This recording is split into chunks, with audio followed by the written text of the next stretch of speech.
అల్లు అర్జున్ గారిని. పాపం నిజంగా నాకు బాధేస్తుంది. ఎందుకంటే ఎన్ని కుట్ర రాజకీయాలండి. ప్రతి చోట ఈయన చేతులుంటాయి. అందులో సందేహం ఏమీ లేదు.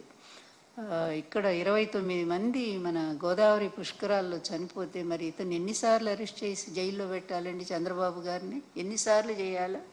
అదేవిధంగా కందుకూరులో దాదాపుగా 9 మందిని చంపేశాడు. ఈయన మీటింగ్ ఇరుకు సందులో మీటింగ్ పెట్టి, ఇరుకు సందు అందులో పాపం తొక్కిసలాట జరిగినట్టు తన కోసం జనం విపరీతంగా వచ్చినట్టు చేయటం కోసం, మీడియా కోసం అక్కడ అట్లాగే చేసి 9 మందిని చంపాడు. చీరల పంపిణీలో 3 ఆడవాళ్ళు ప్రాణాలు కోల్పోయారే. ఈయన ఎన్నిసార్లు జైల్లో పెట్టాలో చెప్పండి? అభిమానంతో వాళ్ళు విరగబడి ఆ రోజు అది అబ్బాయి అన్న కావాలని చేస్తారా? తన సినిమా చూసుకోవాలని ఎలా ఉందో ప్రజాస్పందన తెలుసుకోవడానికి ఆయన వెళ్ళాడు. అది గవర్నమెంట్ తప్పు. ఆయన వస్తున్నప్పుడు లేకపోతే హాలు వాళ్ళు, సినిమా హాలు వాళ్ళు సరైనటువంటి భద్రతా ఏర్పాట్లు చేసుకోవాలి. పోలీసులను పిలిచి పూర్తి కట్టుదిట్టం చేసి ప్రజలకు థ్రెడ్ కట్టి దూరంగా పెడితే అయిపోయేది.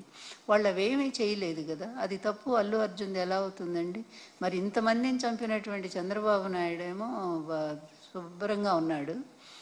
తెలియక జరిగిన దాని మీదేమో ఆ అబ్బాయిని అరెస్ట్ చేస్తారా? ఎంత దుర్మార్గం! ఇట్లాగే ఉంటాయి. చంద్రబాబు అక్కడ ఆయన శిష్యుడు ఇద్దరే కదా మరి. ఇద్దరు 2 రాక్షస పాలనే చేస్తూ ఉన్నారు. ఆ రాష్ట్రంలో ఈ రాష్ట్రంలో కూడా.